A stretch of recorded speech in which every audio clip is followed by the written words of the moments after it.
आज हम एक मौन पर बुधवार की कहानी सुनेंगे, लेकिन इससे पहले आप हमारी चैनल को सब्सक्राइब करें। आश्रम के सभी बच्चे जब दूसरे कामों में लगे होते थे तो एक बच्चा एक कोने में बैठा चुपचाप अपने आप में खोया रहता था। वो अक्सर किसी से ज्यादा बात नहीं करता था।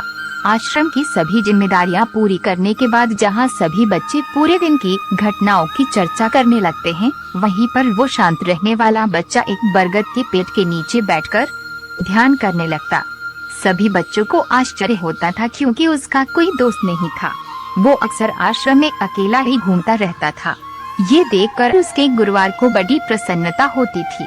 उसे लगता था कि कोई तो है आश्रम में जो मौन यानी कि चुप रहने की ताकत को समझता है, उसके महत्व को समझता है।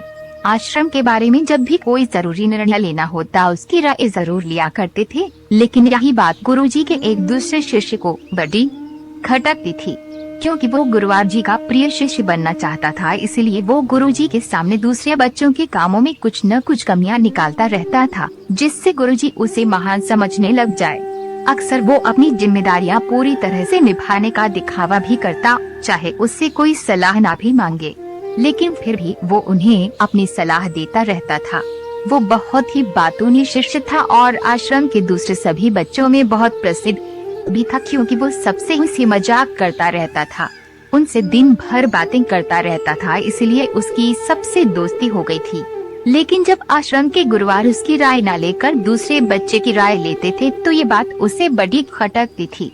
उसे ये लगता था कि वो उस दूसरे बच्चे से ज्यादा बुद्धिमान है, लेकिन गुरुवार जी फिर भी उसकी तरफदारी करते हैं। ऐसा नहीं था कि गुरुवार जी को बातूनी शिष्य के स्वभाव के बारे में पता नहीं था, लेकिन गुरुजी उसे अपने तरीके से सीख देना चाहते थे ताकि उसकी ज्यादा बोलने की आदत, दिखावा करने की आदत, दूसरों में कमियां निकालने की आदत हमेशा के लिए खत्म हो जाए और वो मौन रहकर ध्यान की गहराइयों को छुपाएं। असल में हर सच्चे गुरुवार की यही इच्छा होती है। वो किसी तरीके से उस बातूनी शिष्य को एहसास कराना चाहते थे कि चुप रहने से ही उसे असीम सत्य को जाना जा सकता है। उस विराट का एहसास चुप होकर ही किया जा सकता है। एक दिन गुरुजी को एक तरीका सूझा। उन्होंने आश्रम के सभी बच्चों को अपने पास बुलाया और कहा कि मैं तुम सभी को दो दो हिस्सों में बांटकर अलग अलग गांवों में भिक्षा मांगने के लिए भेज रहा हूं, और जो दो बच्चे सबसे ज्यादा भिक्षा मांग कर लाएंगे उन दोनों को आश्रम की सभी जिम्मेदारियां निभाने का मौका दिया जाएगा। अपनी बात जारी रखते हुए गुरुजी ने बताया कि भिक्षा मांगने से हमारा अहंकार खत्म होता है, इसीलिए हर शिष्य पूरे मन से भिक्षा मांगे। कोई भी इस काम को औपचारिकता में न ले, वरना तो वो अपने जीवन का बहुत बड़ा ज्ञान खो देंगे। आश्रम के गुरुजी ने जानबूझकर बातूनी शिष्य और चुप रहने वाले शिष्य की जोड़ी बना दी। बातूनी शिष्य के मन में सिर्फ एक ही बात चल रही थी कि इस बार उसे मौका मिला है और इस बार वो गुरुजी को दिखा देगा कि वो चुप रहने वाले शिष्य से कितना ज्यादा प्रतिभावान है। दोनों शिष्यों ने आपस में अपनी सहमति से निर्णय लिया कि दोनों गाँव के अलग अलग जगह से भिक्षा मांगना शुरू करेंगे ताकि भिक्षा मांगने का काम जल्दी खत्म किया जा सके। चुप रहने वाला शिष्य हर द्वार पर जाकर अपने हाथ जोड़कर अपना भिक्षा का पात्र उनके सामने कर देता। उसके चेहरे पर एक सादगी और उसकी आंखों में एक एकांत होता था, जिससे भिक्षा देने वाले उसे भिक्षा देकर अपने आप को अनुग्रहित समझते थे। वहीं पर दूसरा बातूनी शिष्य हर द्वार पर जाकर उनको कुछ न कुछ ज्ञान देने लगता था, जिससे ज्यादातर लोग उसे बिना भिक्षा दिए ही लौटा देते थे। पूरे गांव में भिक्षा मांगकर जब दोनों गांव के बीच में मिले तो बातूनी शिष्य ने देखा कि चुप रहने वाले शिष्य के पास उससे दुगुनी भिक्षा थी। ये देखकर उसे मन ही मन बहुत ठेस पहुंचा। लेकिन जब वो दोनों भिक्षा का सामान लेकर आश्रम की तरफ जा रहे थे तब बातूनी शिष्य को एक चालाकी सूझी। उसने चुप रहने वाले शिष्य से कहा कि हमें अपनी भिक्षा एक ही थैली में डाल लेनी चाहिए। गुरुवार जी ने हम दोनों को एक साथ भिक्षा लाने के लिए कहा था। चुप रहने वाले शिष्य ने बिना कुछ बोले अपनी सारी भिक्षा उसके थैले में डाल दी। बातूनी शिष्य मन ही मन बहुत खुश हो रहा था कि अब गुरुवार जी को ये पता नहीं चलेगा कि ज्यादा भिक्षा हम में से किसने मांगी। उसे लग रहा था कि गुरुवार जी मुझे इससे कम प्रतिभावान समझेंगे, इसीलिए उसने ये तरकीब लगाई। सभी शिष्यों के आने के बाद संध्या के समय जब सभी की भिक्षा तो ली गई तो इन दोनों शिष्यों की भिक्षा सबसे ज्यादा निकली। गुरुवार जी ने इन दोनों का अभिवादन करते हुए आश्रम के सभी बच्चों के सामने उनकी पीठ थपथपाते हुए उन्हें मुबारकबाद दी और कहा कि मैं आश्रम का कार्यभार तुम दोनों को नहीं सौंप सकता। इससे आपसी मतभेद होने का खतरा रहता है। इसीलिए तुम दोनों में से जो ज्यादा भिक्षा लेकर आया है, आश्रम की जिम्मेदारी उसे ही सौंपी जाएगी। जब उन्होंने उनसे पूछा कि तुम में से ज्यादा भिक्षा कौन मांग कर लाया था, तो बातूनी शिष्य ने कहा कि गुरुवार जी, मैं इससे दुगनी भिक्षा मांग कर लाया था, लेकिन मुझसे गलती हो गई कि मैंने वो दोनों भिक्षा एक ही थैली में डाल दी। मुझे नहीं पता था कि आप ऐसा निर्णय लेने वाले हैं, वरना तो मैं अपनी शिक्षा का थैला अलग ही रखता। इस पर गुरुजी ने चुप रहने वाली शिष्य से पूछा कि क्या तुम इसके बाद से सहमत हो? क्या तुम इससे कम भिक्षा लेकर आए थे? ये सुनकर चुप रहने वाले शिष्य ने कहा कि गुरुजी, मेरे पास ऐसा कोई साधन नहीं है जिससे मैं ये साबित कर पाऊं कि मैं इससे ज्यादा भिक्षा लेकर आया था। असल में ये उल्टा बोल रहा है, दोगुनी भिक्षा मैं लेकर आया था, ये मुझसे आधी भिक्षा लेकर आया था और इसी ने ही मुझसे भिक्षा एक थैली में डालने की बात कही थी। आश्रम से कुछ दूरी पर एक पहाड़ी थी जिसके पीछे सूरज अभी अभी संध्या के समय ढल रहा था। गुरुवार जी को तो पता था कि सच कौन बोल रहा है, लेकिन बाकी बच्चों के सामने सच साबित करने के लिए उन्होंने उन दोनों से एक सवाल पूछा कि पीछे पहाड़ी पर तुम्हें क्या दिखाई दे रहा है।